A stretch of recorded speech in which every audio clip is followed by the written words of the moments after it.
Jade plant, जिसे कि elephant Bush के नाम से भी जाना जाता है, जेड प्लांट भी कहते हैं। ये बहुत इजी टू केयर प्लांट है, सबसे ज्यादा हार्डी प्लांट है। बट हमारे कुछ फॉलोवर्स ने हमको लिखा कि हम एक बार जेड प्लांट के केयर के बारे में दोबारा से बताएं।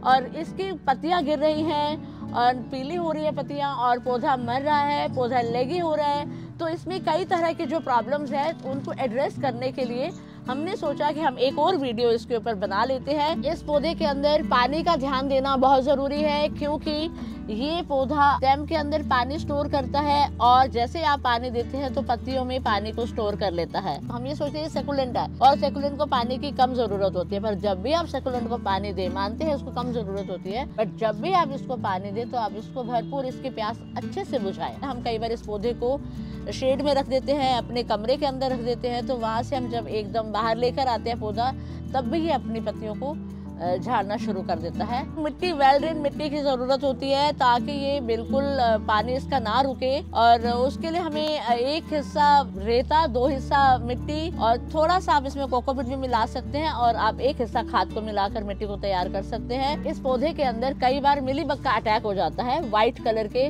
और कई बार पत्तियां भी हमारी ब्लैक हो जाती हैं। तो इस केस में आप इसको महीने में एक बार, और बहुत कम, बहुत माइल्ड आपको बनाना है, नीम ऑयल आप पानी में डालेंगे और आप इसके ऊपर आप 2 से 3 महीने के अंदर आप छिड़काव कर दीजिए।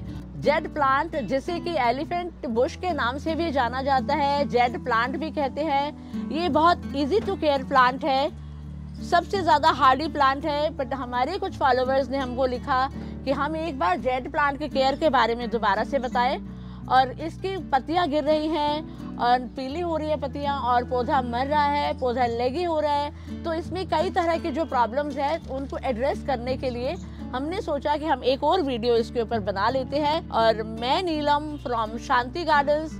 अगर अभी तक आपने हमारा चैनल सब्सक्राइब नहीं किया तो आप सब्सक्राइब कर लें और आखिर तक आप जुड़े रहे। तो आज हम आपको बताने वाले हैं 5 से 6 प्रॉब्लम्स जो इस प्लांट को हो सकती हैं, और तो किस तरह से आपको इसके केयर करने चाहिए ताकि ये पौधा आपके पास सालों से सालों आपके पास चलता रहे। क्योंकि हमारे पास ये सारे प्लांट्स काफ़ी 8-8, 9-9 साल, 7 साल, 6 साल, 5 साल पुराने हैं, और आप इसे एक से कई मल्टीप्लिकेशन भी कर पाए। हमारी बहुत सी वीडियो इसके ऊपर भी है, मल्टीप्लिकेशन की भी है, और इसकी मार्च में किस तरह से केयर की जाती है, फरवरी मार्च में, सितंबर में कैसे केयर की जाती है, तो हमारी बहुत सारी वीडियोस इसके ऊपर आई हुई हैं।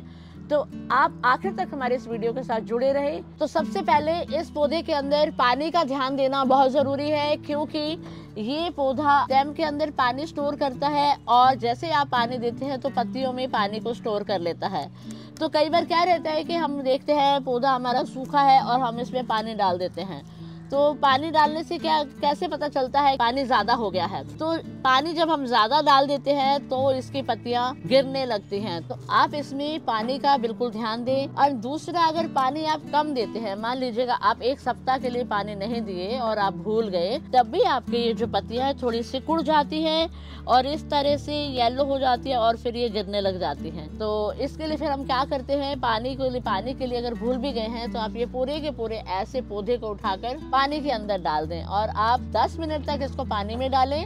और उसके बाद क्या होगा, ये पूरी के पूरी इसकी प्यास बुझ जाएगी। अगर हम पानी कम देते, क्योंकि हम ये सोचते हैं सेकुलेंट है और सेकुलेंट को पानी की कम जरूरत होती है, पर जब भी आप सेकुलेंट को पानी दे, मानते हैं उसको कम जरूरत होती है, बट जब भी आप इसको पानी दे तो आप इसको भरपूर इसकी प्यास अच्छे से बुझाएं। जैसे कि हमें भी अगर ज्यादा प्यास लगती है और पानी नहीं पिया होता, व्रत रखा होता है मान लीजिए, तो उसके बाद हम 2-3 गिलास इकट्ठा पानी पी जाते हैं। तो ऐसे ही पौधे के लिए भी उसकी प्यास आप अच्छे से बुझाएं। तो क्योंकि अभी सर्दियां चली गई हैं और अभी मार्च का महीना चल रहा है, मार्च अप्रैल चल रहा है, सबसे पहले अब इसकी सनलाइट का ध्यान देना है। इसको 4 से 5 घंटे की बहुत अच्छी सनलाइट की जरूरत होती है। और अभी आप देखें, अगर आपकी पत्तियां इस तरह से रहती हैं, ये देखिए, ये इस तरह से लेगी होती जा रही है, तो इसका मतलब इसको सनलाइट की कमी है इसके अंदर। अगर इसकी पत्तियां दूर दूर होती हैं, यहाँ भी देखिए दूर दूर हैं, तो ये हमारा पौधा नीचे पड़ा हुआ था जहाँ पर बहुत कम सनलाइट आती थी। तो मुझे लगा मैं आपको इसको दिखा देती हूँ। इस तरह से अगर है तो समझ लीजिए आपके पौधे को सनलाइट की जरूरत है। अब ये पौधे हमारे किस में पड़े हैं, ऊपर पड़े हुए हैं, तो आप देख पा रहे हैं कितने नजदीक इसकी पत्तियां आई हुई हैं, कितनी डेंस है ये।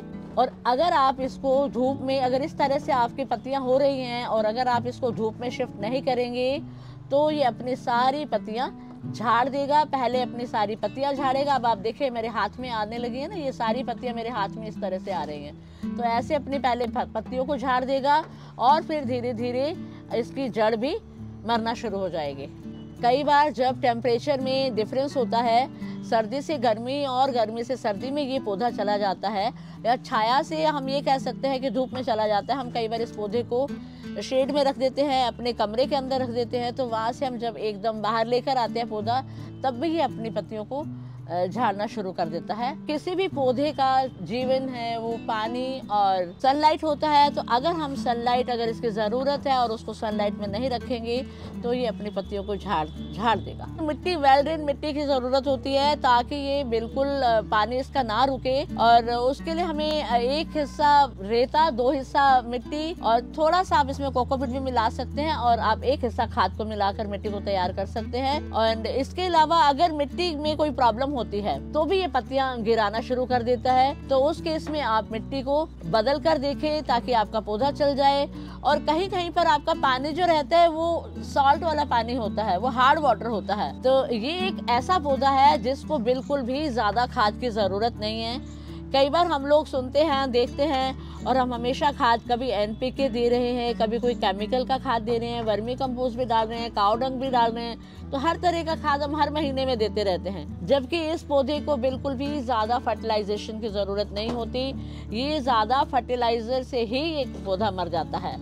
तो इसके लिए आप हमेशा फरवरी में और सितंबर में अगर आप साल में 2 बार भी उसमें खाद डालते हैं तो भी ये पौधा चलता है। क्या रहता है कि प्यार से ना कई बार चीज़ें ज़्यादा ख़राब हो जाती है, तो हम इसको जितना प्यार करते हैं ना उतना ही आपका पौधा ख़राब हो जाएगा। प्यार में हम फर्टिलाइज कर देते हैं बहुत ज़्यादा, तो आप इसको ओवर फर्टिलाइजेशन हमेशा ही अवॉइड करें। इस पौधे के अंदर कई बार मिलीबग का अटैक हो जाता है वाइट कलर के, और कई बार पत्तियां भी हमारी ब्लैक हो जाती हैं। तो इस केस में आप इसको महीने में 1 बार और बहुत कम, बहुत माइल्ड आपको बनाना है। नीम ऑयल आप पानी में डालेंगे और आप इसके ऊपर आप 2 से 3 महीने के अंदर आप छिड़काव कर दीजिए, और अगले दिन आप शाम को छिड़काव करेंगे और अगले दिन सुबह आप इसको अच्छे से पानी से आप पत्तियों को साफ कर दें। आई होप फ्रेंड्स आपको हमारा ये वीडियो अच्छा लगा होगा, और आप भी ये पौधा घर में ज़रूर लेकर आए, और एक पौधे से आप, एक टहनी से, पौधा नहीं कहेंगे, एक इतनी टहनी से आप सैकड़ों पौधे बना सकते हैं। तो अगर अभी तक आपने हमारा चैनल सब्सक्राइब नहीं किया तो सब्सक्राइब करें, और अगर आपको ये अच्छा लगा है तो आप प्लीज़ इसको लाइक करें। Thank you very much.